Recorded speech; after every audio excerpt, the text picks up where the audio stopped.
চলো।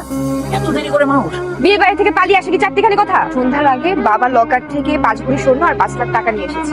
দাদা ভাই শোনেন শোনেন আমার বাইরে না ভাই, আমি বিয়ে করি না ভাই, ওর ব্যাগে সব টাকা আছে বাড়ি কর বাড়ি কর বলছি ছাড়েন। বাড়ি কর কানে কানে নাই দে দে দে দে দে তুই এখানে এনে বেরোইছিস তোর যেতে কইছি আরে যা কোথায় যাব?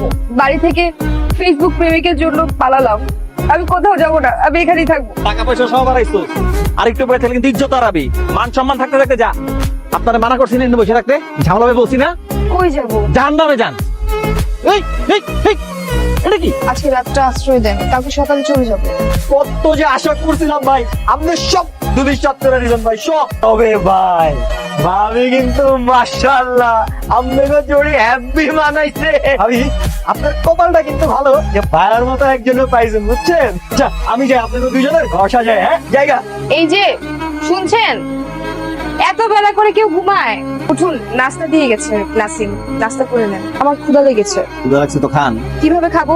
হাত দিয়ে খাবেন দেয়াল টপকাতে গিয়ে হাতে ব্যথা পেয়েছি, খেতে পারবো না। আপনি খাইয়ে দেন।